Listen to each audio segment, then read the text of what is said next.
Assalamualaikum warahmatullahi. Selamat datang kembali ke channel Syukri Saham Global. So ini adalah satu video ringkas, satu video pendek, iaitu tentang statement ataupun kenyataan daripada Jamie Dimon, iaitu CEO untuk JP Morgan, salah satu daripada bank yang terbesar di US. Kalau salah satu daripada bank yang terbesar di US buat statement, meaning dia ada merit lah, ada kebarangkalian, ada kebenaran yang tinggi terhadap apa yang disampaikan oleh Jamie Dimon ini. Alright, so apakah yang dikatakan oleh Jamie Dimon? So Jamie Dimon punya headline statement ialah brace yourself for an economic hurricane caused by the Fed and Ukraine war. Bersiap sedia untuk ribut, untuk taufan ekonomi yang disebabkan oleh Federal Reserve dan juga disebabkan oleh peperangan Ukraine dan Russia. So ini ialah statement daripada Jamie Dimon yang agak merisaukan kita lah, especially kita sebagai seorang peserta dalam pasaran dan begitu juga dalam kehidupan kita seharian. So apa yang Jamie Dimon bagi tahu ni, kita dah discuss banyak kali dan saya pun dah explain banyak kali dalam video ini, iaitu tentang policy tightening daripada Federal Reserve dan juga perkembangan yang berterusan tentang peperangan di antara Ukraine dan Russia. Ia bukanlah sesuatu yang baru, ia ni memang sedang berlaku dalam pasaran. Cuma apabila Jamie Dimon sebagai seorang CEO bank yang terbesar di Amerika mengeluarkan statement ataupun amaran yang begini, jadi merit dia tu adalah lebih besar dari apa yang kita jangkakan. Mungkin kita jangkakan ekonomi akan perlahan, cuma jangkaan kita mungkin kalau daripada skala 10 tu mungkin 3, 4 atau 5. Tapi apabila Jamie Dimon memberi kenyataan macam ni, meaning dia punya skala tentang kesan terhadap ekonomi ini mungkin dah naik sehingga 8, 9 ataupun 10/10. So yang pertama daripada Jamie Dimon, yang seperti kita pun dah discuss banyak kali, iaitu tentang policy Central Bank, Federal Reserve yang akan mengetatkan polisi keuangan mereka, iaitu daripada easing kepada tightening. Meaning sebelum ini Federal Reserve melakukan easy monetary policy, dan easy monetary policy ini dah pun bermula semenjak daripada tahun 2008-2009, iaitu ketika berlaku financial crisis 2008, dan diguna pakai easy monetary policy ini sehingga ke tahun 2020, dan kemudian pada tahun 2020 easy monetary policy ini bertambah easy, iaitu dengan central bank keep on printing money untuk menyelamatkan ekonomi pada waktu itu. Dan kesannya ialah apa yang kita dapati sekarang ialah berlakunya inflation yang sangat-sangat tinggi dalam ekonomi. Kemudian apabila masuk 2021 pertengahan, kita dapat lihat inflation sedang meningkat. Kemudian masuk 2022 ini inflation juga masih tidak menurun. Kebanyakan central bank di seluruh dunia telah pun mengambil keputusan untuk mengetatkan polisi keuangan mereka dalam usaha untuk mengawal inflasi. Jadi inilah salah satu daripada caranya yang akan dilakukan oleh Federal Reserve, iaitu pertama menaikkan kadar faedah yang memang dah berlaku pun. Dalam video yang lepas kita dah discuss pasal Fed Fund Rates. Okey, dan kemudian pada bulan 6, dalam bulan ini Federal Reserve juga akan melaksanakan langkah yang kedua, iaitu langkah yang kedua ini ialah dipanggil quantitative tightening, QT, iaitu dalam QT ini Federal Reserve akan menjual bond-bond mereka dalam pasaran.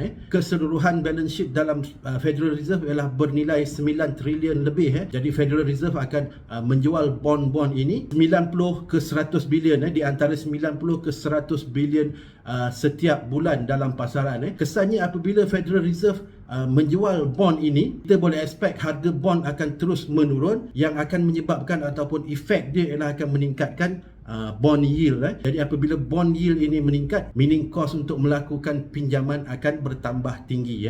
Okey, kenaikan dalam kadar faedah ini sebenarnya dia tidak directly menurunkan inflasi, tetapi apabila kadar faedah ini meningkat, meaning demand akan turun.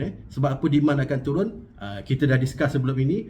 Contohnya untuk membeli rumah, kadar faedah dah tinggi, orang tak akan membeli rumah, orang akan kurang membeli rumah. Personal loan ataupun car loan dan sebagainya, ini semua akan menjadi berkurangan sebab interest dah tinggi. Orang tak nak meminjam pada waktu interest tinggi. Jadi ini sebenarnya melemahkan permintaan dalam pasaran, dan seterusnya apabila permintaan dalam pasaran itu lemah, meaning harga akan start turun. Demand dah lemah tadi, jadi meaning ini akan menyebabkan inflasi terhadap barangan dan perkhidmatan juga akan turun. Jadi inflasi dijangka akan turun disebabkan oleh permintaan pengguna yang berkurangan disebabkan oleh peningkatan dalam kadar faedah. So itu ialah yang pertama, iaitu polisi daripada Central Bank yang mana Federal Reserve akan melakukan quantitative tightening, iaitu dengan menjual bond dalam pasaran. Dan yang keduanya juga, Jamie Dimon juga sekali lagi stres bahawa peperangan antara Ukraine dan Russia ini yang terus berterusan dan again seperti juga yang kita dah discuss banyak kali bahawa peperangan ini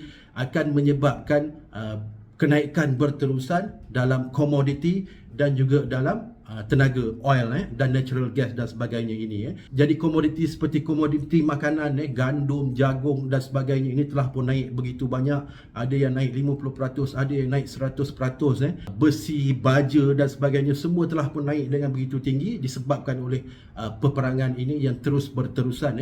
Dan kemudian of course kita juga ada oil, natural gas yang juga terus meningkat saban hari, yang mana ini semua ialah akan menyebabkan inflasi yang terus meningkat dan meningkat. Jadi itulah dilemanya yang akan menyebabkan stagflation dalam ekonomi, iaitu dijangka GDP akan berkurangan tetapi inflation dijangka akan terus meningkat. Walaupun Central Bank telah pun mengambil peranan untuk meningkatkan kadar faedah, untuk cuba menekan demand daripada terus naik dan naik supaya inflation dapat diturunkan, tetapi dalam masa yang sama ada lagi satu force, iaitu force daripada peperangan Ukraine-Russia ini yang akan menyebabkan apa yang dilakukan oleh Central Bank ini untuk menurunkan inflasi mungkin tidak akan berkesan, mungkin tidak akan berjaya disebabkan peperangan Ukraine-Russia yang akan terus meningkatkan kadar inflasi.